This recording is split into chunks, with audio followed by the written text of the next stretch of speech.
ditzagun umiltasunez gure pekatuak, misterio santuak behar bezala ospatuak izateko. Erruki jauna.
Eta maita ditzagula gizon emakume guztiak egiazko maitasunez.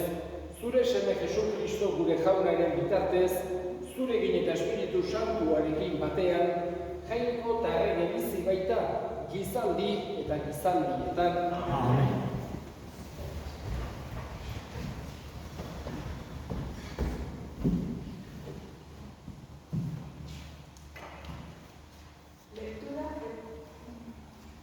Lectura del profeta Sofonías. Buscad al Señor los humildes, que cumplís sus mandamientos. Buscad la justicia, buscad la moderación. Quizá podáis ocultaros el día de la ira del Señor. Dejaré en medio de ti un pueblo pobre y humilde, que confiará en el nombre del Señor. El resto de Israel no cometerá maldades, ni dirá mentiras.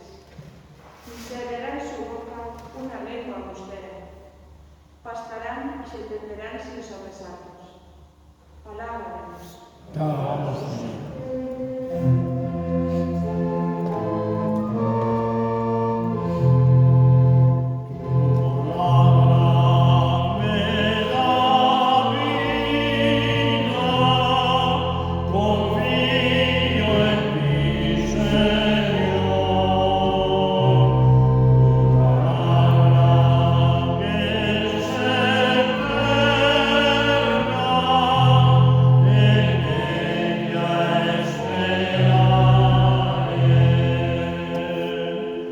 Dichoso el que con vida intachable camina en la ley del Señor.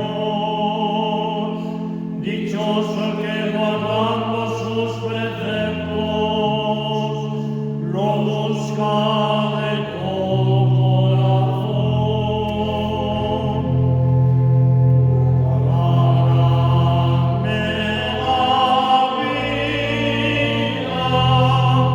Confío en ti, Señor. Tu palabra que es eterna, en ella esperaré. Lectura de la primera carta del apóstol San Pablo a los Corintios. Hermanos, fijaos en vuestra asamblea. No hay en ella muchos sabios en lo humano, ni muchos poderosos, ni muchos aristócratas. Todo lo contrario, lo necio del mundo lo ha escogido Dios para humillar a los sabios. Aún más, ha escogido la gente baja del mundo, lo despreciable, lo que no cuenta al anular a lo que cuenta, de modo que nadie pueda gloriarse en presencia del Señor. Por él vosotros sois en Cristo Jesús en este Cristo que Dios ha hecho para nosotros sabiduría, justicia, santificación y redención. Y así, como dice la Escritura, el que se gloríe en el Señor. Palabra de Dios. Te alabamos, Señor.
Jesucristoren evangelioa San Mateoren liburutik.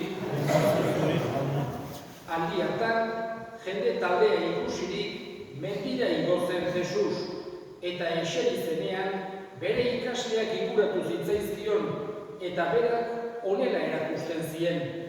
Zorionekoak gogoz behartsu direnak, berena duteta zeruetako erreinua. Zorionekoak gotzanak, berak izango dirata lurraren jabe.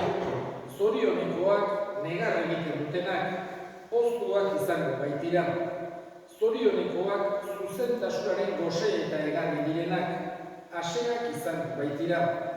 Zorionekoak errukitsuak, hauek iritsiko duteta errukia. Zorionekoak bihotzez garbi direnak, hauek ikusiko duteta jangoikoa. Zorionekoak pakegileak, jangoikoaren seme esango baizaie. Zorionekoak zuzenagatik erasotuak, hauena data zeruetako erreinua. Zorionekoak zuek, nigatik, birauka eta erasoka erabiltzen zaituztenean, eta gezurretan asmaalak zuentzat esaten dituztenean. Poztu zaitezte eta alaitu, handia izango data zuen sabia zeruetan. Jaunak esana.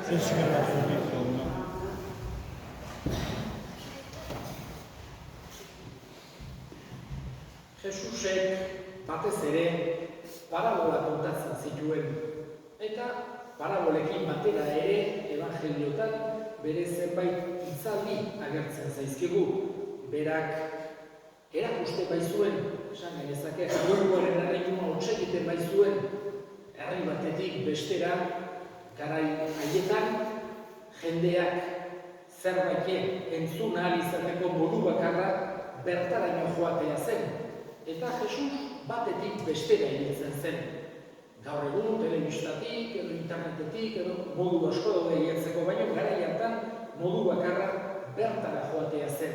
Horregatik, Jesusek ibiltzen zituen leku ezberdinak, batean eta bestean erakutsiz, sinagogatan, kaleetan, mendietan, txalupetan, eta bere hitzaldi guzti horietan aditu gehienek behintzat importantena bezala, garantzia handienekoa bezala, gaur entzun duguna jotzen dute.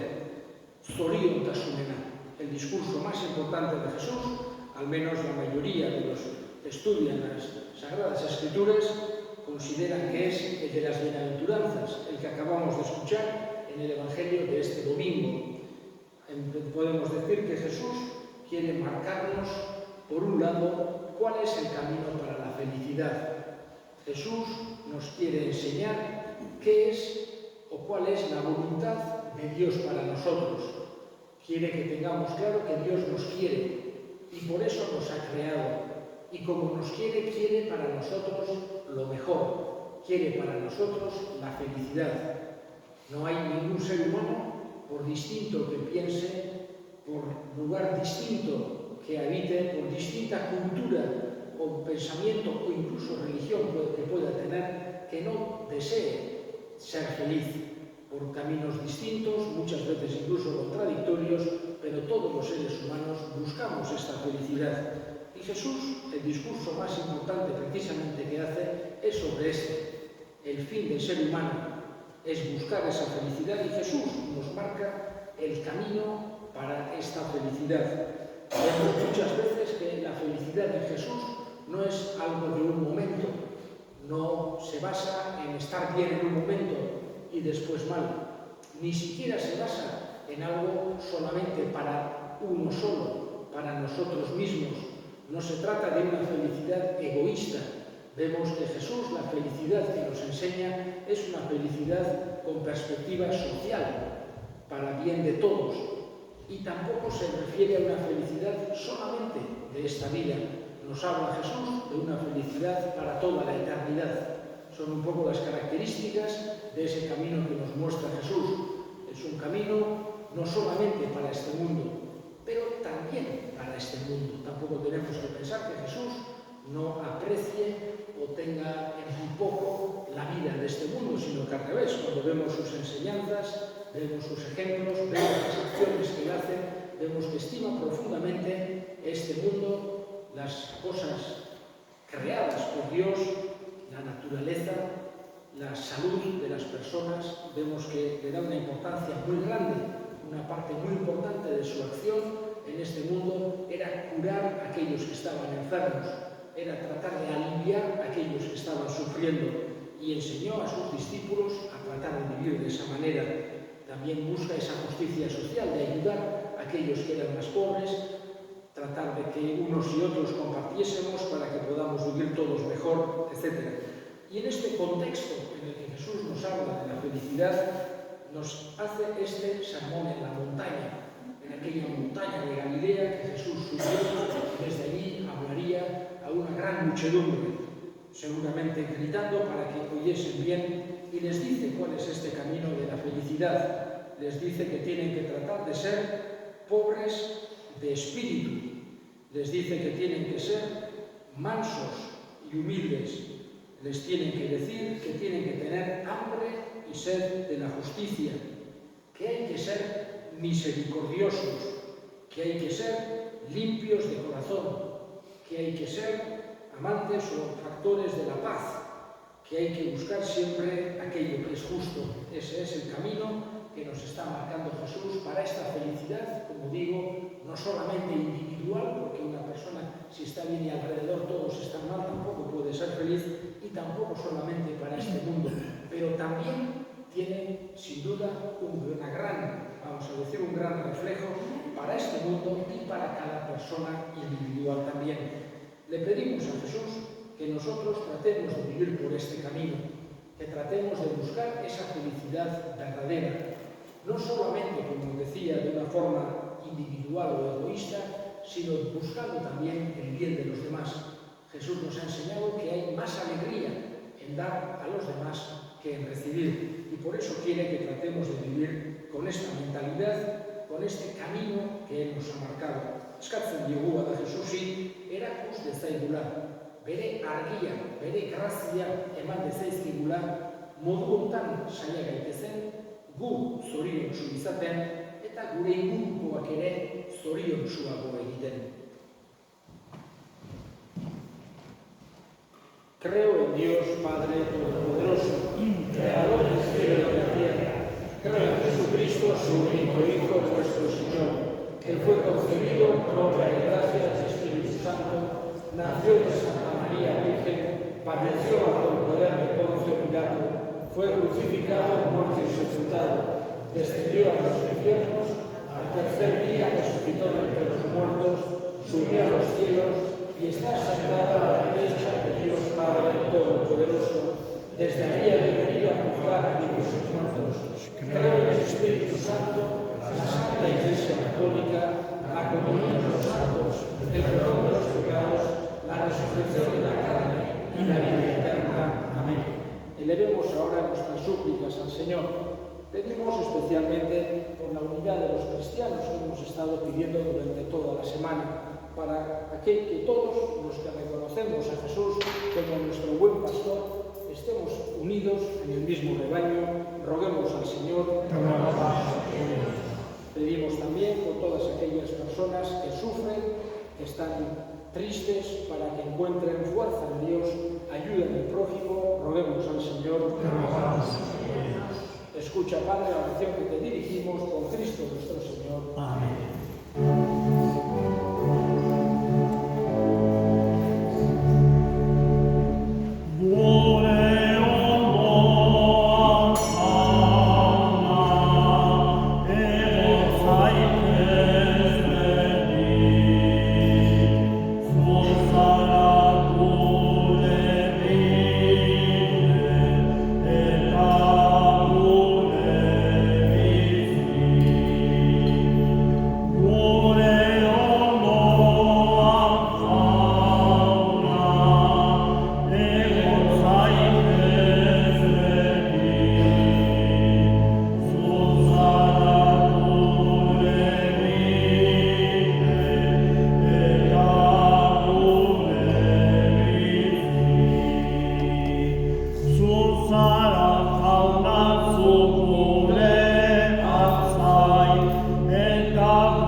Denboraren aldiak zuk ezarri, gizakia berriz zure irudiko egin dezu, eta gauza guztiak beraren esku utzi dituzu.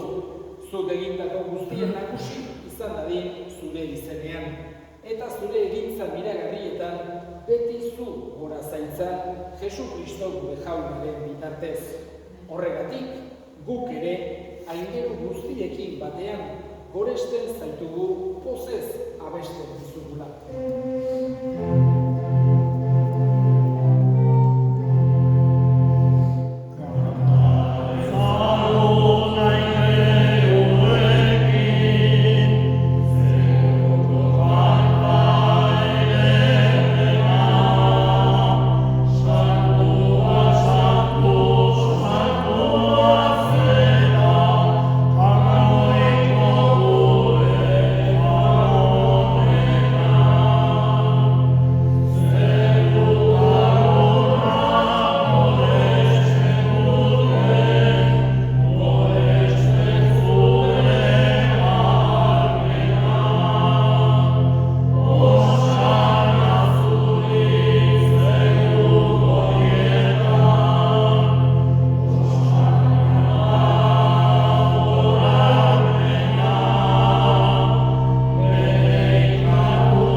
eta santotasun guztiaren iturri.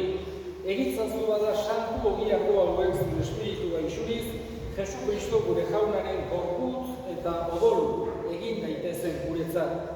Berak saldu zutenean eta bere gogoz gurutzera zihoala ogi hartu eta eskerrak emanez aditu zuen eta bere ikaslei eman zien esanez. Hartza zuen eta jan guztiok kontatik. Hau nere gorputza data, zuentzat emango dena.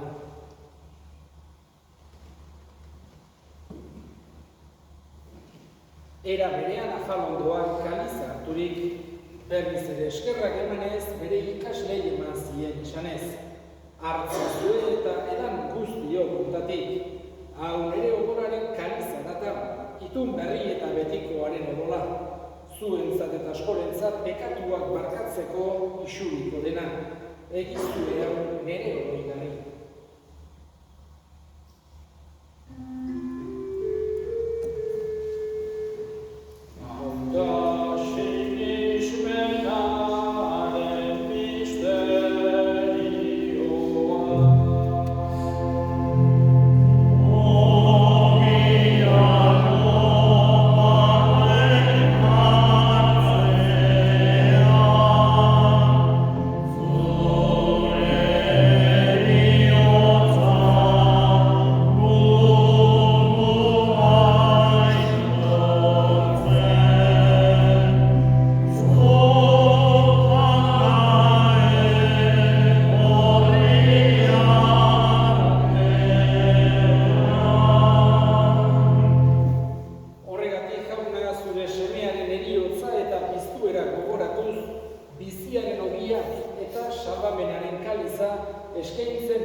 Era berean izango goan jauna pizteko itxaropenean jondiran gure senideak eta hildako guztiak ere, harritzazu zure aurpegiaren argitan. Errukizak izkigu arren, guk guztiok betiko bizia irits bezagun, Jainkoaren ama Maria Virginia Toatsuarekin, haren sena Jose Santuarekin, apostolu santuekin eta gizadi guztietan zure adiskide izan diren santuekin, haiekin batean gure zaintzatu, Jesu Kristo zure semearen bitartez. Honen bitartez, honegin eta honengan, zuri aita jangoiko alguztikun horri, Espiritu Santuarekin batean, ospeta gaitza guztia, gizadi eta gizadi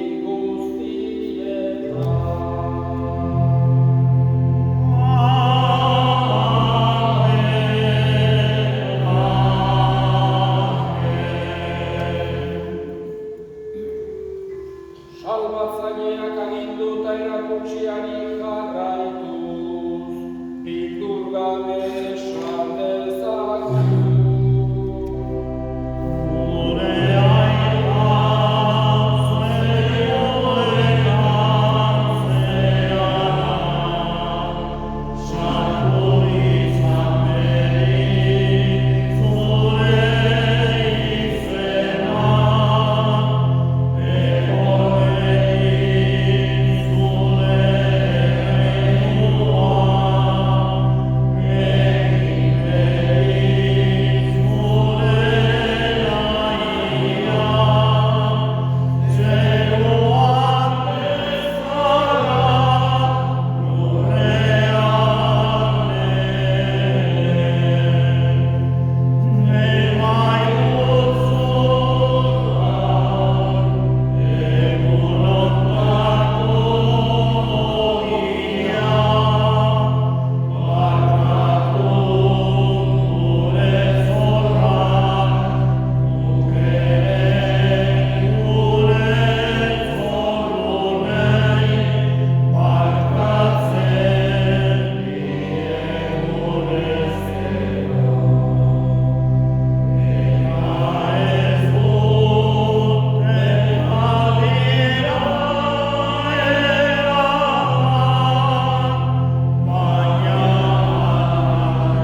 bakea gure egunotan, zure errukiari esker kokatutik garbi bizi daitezen eta estuagietak sendo. Betiko zorionaren itxaropenean, Jesu Kristo gure salbatzailea noiz etorriko den zai daudela. Jesu Kristo gure jauna zuk esana da apostoluei bakea uzten dizuet, nire bakea ematen. Begira zure elizaren sinismenari eta ez gure pekatuei, eta zure gogoa den bezala, emaiozu elizari bakea eman batasuna, errege bizi baizera gizaldi eta gizaldietan. Amen. Jaunaren bakea beti zuekin. Eta zure espirituarekin. Emaiozue bakea. Amen.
Indar berritu egin gaituzu jauna, gure erospeneko sakramentuaren bidez.